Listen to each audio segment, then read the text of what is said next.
ये सारी की सारी जो चीजें, सारे षड्यंत्र चल रहे हैं। तो जियो जब प्रधानमंत्री ने लॉन्च किया, उसने एयरसेल को, टाटा डोकोमो को हटाया नहीं था, किसी को बंद किया। जिस समय जियो लॉन्च हुआ, इस देश में लगभग 12 मोबाइल की कंपनियां आती हैं, लगभग 12-13। आज कितनी हैं?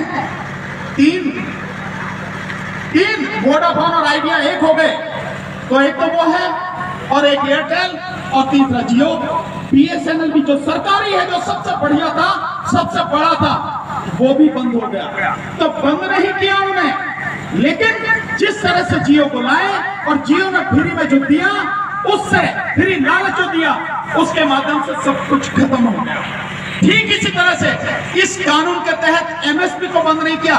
प्रधानमंत्री कहते ना, एमएसपी थी, एमएसपी है और एमएसपी रहेगी। मंडियां थी, मंडियां हैं, मंडियां रहेगी, लेकिन कुछ भी नहीं बचेगा। ये कानून लागू हो जाएगा। प्रधानमंत्री धोखेबाज है, झूठ बोलने वाला इस देश का सबसे बड़ा, अगर झूठा कोई है तो देश का प्रधानमंत्री है। इसके उसकी बात पर विश्वास मत करना। इस बात को समझ लेना है आपको। इसलिए ये जो कानून है, न केवल किसानों को, किसानों के साथ आप जैसे मजदूरों को और इस देश के गरीबों को आने वाले 3-4 साल में पूरी तरह से तबाह कर देगा। अनाज भी नहीं मिलेगा, नौकरी भी नहीं मिलेगी। कैसे नहीं मिलेगी? जब देश में 120 करोड़ लोग केवल रोटी के लिए तरसेंगे, रोटी भी नहीं मिल पाएगी, तो वो क्या खरीदेंगे?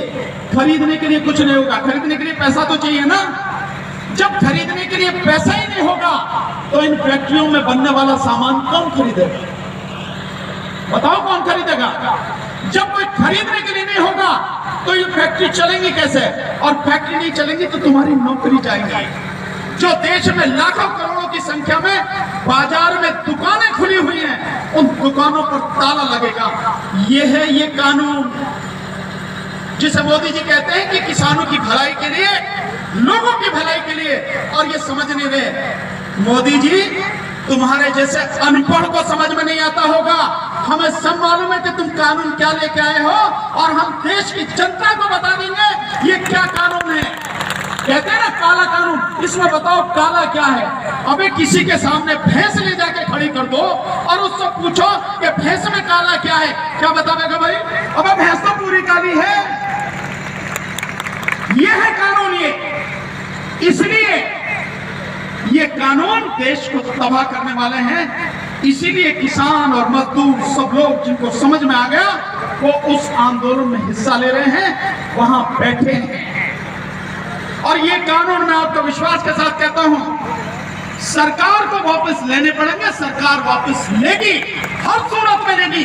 सरकार की औकात ही नहीं है, मोदी के खुदे में इतना दम ही नहीं है कि ये कानून वापस लेना पड़ेगा।